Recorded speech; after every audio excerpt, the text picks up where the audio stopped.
MSNBC contributor Neal Katyal, former acting U.S. Solicitor General, Georgetown University law professor. You've been so prolific on all these topics. I want to just say what I usually say to Steve Schmidt. Go. Okay. Well, first of all, I think there's been a lot of velocity in these developments. I mean, 3 days ago, I wrote a piece in the New York Times calling for a second impeachment of Trump because of the Trump tapes in Georgia, where he was, the quaint crime of just trying to extort and steal an election. Now, of course, he's, waging war on the institutions of our democracy.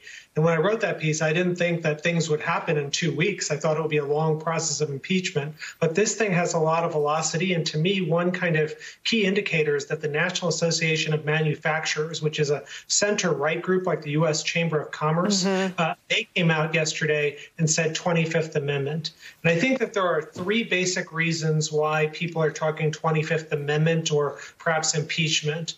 One is we got to stop this guy from flexing the powers of the presidency in the next 13 days. I mean, we wouldn't tolerate this kind of leader as a CEO of a company, or frankly, even the guy running the local pizza parlor for the next 13 days. As a leader of the free world, imagine what Trump can do, the harm he can do, give away state secrets, invade some country, or most poignantly, remember what President Johnson did after the Civil War. He went and pardoned, gave amnesty to all of the Confederate soldiers and all the people who attacked the United States. Trump could do the same thing use his pardon powers with respect to all those people that he now loves as of yesterday. So that's one reason. The other two are to set a precedent for the future that, the Ukraine, impeachment, which didn't result in his conviction, was a terrible precedent. I mean, I wrote a book about it at the time and said, if we fail to impeach this guy, imagine what he's going to do with that precedent in the future. Imagine how much he'll cheat, steal, and lie. And look, I'm no Nostradamus or anything. I'm just a guy with an average IQ and not a party hack. And, and that's exactly what happened.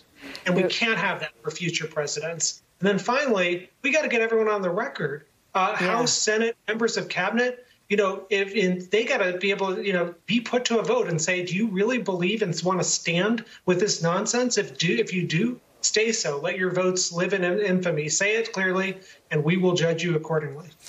So much to unpack. First of all, if you have an average IQ, the rest of us are in really deep trouble. So I'm gonna disagree with you there. But let me push you on two things. One on the pardons. New York Times, Mike Schmidt and Maggie Haberman breaking a story right before we came on the air that Trump is planning on pardoning himself. So it would appear that where we stand right now is that everyone, including Donald Trump, agrees that Donald Trump has committed crimes. Is that right?